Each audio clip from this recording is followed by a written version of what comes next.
लगता है कि अगर पैकेज का भी अनाउंसमेंट हो गया, आप सभी को पैकेज भी लेना पड़ेगा और पैकेज लेने के लिए कुछ पेमेंट भी देनी पड़ेगी और पेमेंट डेफिनेटली आपके डॉलर में ही होगी, है ना।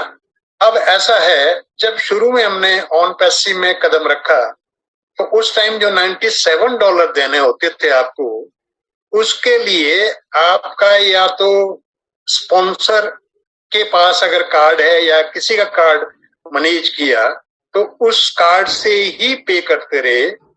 पहले तो पता नहीं लगा, अपने अपने कार्ड से ही लाखों रुपए की ट्रांजैक्शन जब कर ली, फिर पता लगा कि वे जितने भी हमारे ट्रांजैक्शन है ये आपको इनकम टैक्स को भी डिस्क्लोज करनी पड़ेगी, क्योंकि ये स्टैट्यूटरी है, इनकम टैक्स स्टैट्यूटरी है। आप ना करें उससे उसकी जिम्मेदारी आप पे है, क्योंकि ignorance of law is no excuse. मतलब अगर आप कहेंगे कि जी मेरे को पता नहीं था, तो वो कोई एक्सक्यूज नहीं है। तो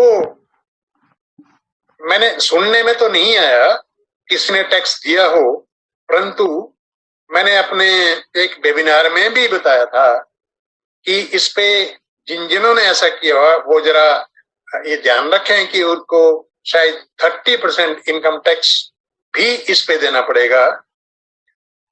अब मैं आपको एक छोटी सी सलाह देने वाला हूं कि जो आप पैसा बाहर भेजेंगे, यहां अब शायद वो फैसिलिटी आपको नहीं मिल पाएगी जो हम पहले $97 के टाइम आपको देते रहे, क्योंकि अब जो है वो अमाउंट थोड़ा बड़ा है। इसलिए हम सभी को तैयार होना पड़ेगा। अब बाहर जो पैसा भेजने का दो तीन तरीके हैं। एक तो वायर ट्रांसफर है। वायर ट्रांसफर में कोई भी पैसा यहाँ के बैंकों से बाहर के जिस भी बैंक में जाना हो उसमें आप वायर ट्रांसफर से भेज सकते हैं। वायर ट्रांसफर का एक दिक्कत है कि हर एक ब्रांच में आपको वायर ट्रांसफर नहीं मिलती है, सिर्फ उन्हीं ब्रांचों में मिलती है बैंक्स की जिस ब्रांच में फॉरेन एक्सचेंज का बिजनेस होता है या फॉरेक्स के लिए रिकॉग्नाइज्ड हो वो ब्रांच, वहां से वायर ट्रांसफर से मिलता है ऑप्शन। सेकंड जो सबसे बड़ी ऑप्शन है वो आपका क्रेडिट और डेबिट कार्ड से है। ये मैं किस लिए बोल रहा हूं बातें, ये शनिवार के बाद अगर कुछ ऐसा हुआ आपको ये जरूरत पड़ सकती है, उस टाइम आप बगैर इसमें बेस्ड करे हुए इस फील्ड की तरफ थोड़ा सा ध्यान दें। डेबिट और क्रेडिट कार्ड, यहाँ पे जब क्रेडिट कार्ड की हम बात करते हैं, कुछ लोगों के पास क्रेडिट कार्ड भी हैं, क्योंकि क्रेडिट कार्ड का मिलना थोड़ा सा मुश्किल रहता है बैंक से। हर अकाउंट होल्डर को वो क्रेडिट कार्ड नहीं देते हैं। तो क्रेडिट कार्ड का एक फैसिलिटी ये है कि उससे आप इंटरनेशनल ट्रांजैक्शंस बड़े आराम से कर सकते हैं, जिस भी एड्रेस पे आपने पैसा भेजना हो, जिस भी अकाउंट में आपने पैसा भेजना हो। तीसरा है आपके पास जो आपके पास कॉमन कार्ड है, एटीएम कार्ड जिसको बोलते हैं, वही आपका डेबिट कार्ड है। अब डेबिट कार्ड में आप यहाँ लोकल करेंसी में अपनी जो आपकी INR में तो परचेजिंग कर सकते हैं, परंतु यदि आपको उसमें से डॉलर की ट्रांजैक्शंस करनी है तो आपको ब्रांच मैनेजर को रिक्वेस्ट करना पड़ेगा कि इस कार्ड में मुझे इंटरनेशनल ट्रांजैक्शन फैसिलिटी भी चाहिए।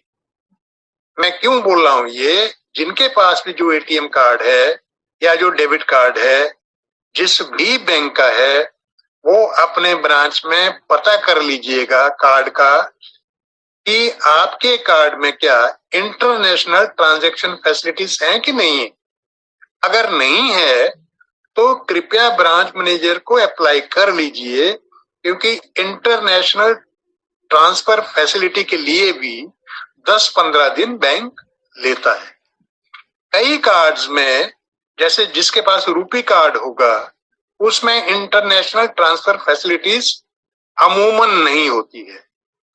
ये जो होती है वीजा कार्ड और मास्टर कार्ड या मास्टर कार्ड, 3 किस्म के कार्डों में इंटरनेशनल ट्रांजैक्शन फैसिलिटीज होती है। कुछ सुनने में आया था बीच में कि रुपी कार्ड पे भी कुछ बैंक्स इंटरनेशनल ट्रांजैक्शन फैसिलिटीज दे रहे हैं, परंतु मुझे ये कंफर्म न्यूज नहीं है क्योंकि किसी ने कंफर्मिटी से नहीं बताया। ये सिर्फ सुनी सुनाई बातें मैं बोल रहा हूं आपको। इसलिए आप अपने एटीएम कार्ड को जल्दी से जल्दी इंटरनेशनल डेबिट कार्ड की फैसिलिटी भी ले लीजिए। जिनके कार्ड में फैसिलिटीज नहीं मिल सकती है वो कृपया नए कार्ड इशू कराएं। प्रेफरेबली आप वीजा कार्ड इशू कराइएगा, वो बहुत शानदार रहेगा क्योंकि वीजा अभी कार्ड जो है वो most widely accepted debit card credit card है ना। इसलिए वीजा पे आप जोर दीजिएगा। वैसे हर एक बैंक में वीजा कार्ड से, ठीक है ना। प्राइवेट बैंक में फैसिलिटीज कार्ड्स की अच्छी है। मैं ये नहीं कह रहा हूं कि आप प्राइवेट बैंक में पहले खाता खोलिए फिर वहां जाइए। और इंडियन नेशनलाइज्ड बैंक्स में भी जो डेबिट कार्ड आपको मिले हुए हैं वो भी इक्वली गुड हैं, सिर्फ आपको फैसिलिटीज मांगनी पड़ेगी। जबकि प्राइवेट बैंक्स में ये डेबिट कार्ड में भी ऑटो फैसिलिटीज रहती हैं इंटरनेशनल ट्रांजैक्शंस की, ठीक है। आपको ज्यादा जरूरत तो है नहीं है।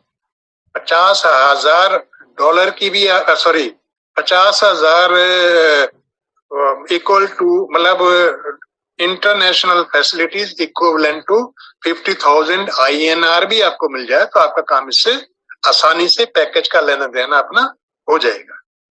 तो ये मेरी आज की ये था कि मैं ये इसके बारे में आपको थोड़ा बता दूं ताकि आप लोग समय बस रहते हुए इसकी भी तैयारी करें। इसी के साथ मैं आपका सभी का धन्यवाद करता हूं। जो विजन होता है माय डियर फ्रेंड्स, उसको समझना बहुत जरूरी है। विजन जो होता है माय डियर फ्रेंड्स, वो बहुत बड़ा होता है। एक डेस्टिनी होती है आपकी कि मुझे ये करना है। विजन क्या है? मुझे यूएस या कनाडा जाना है, ये एक विजन है आपका।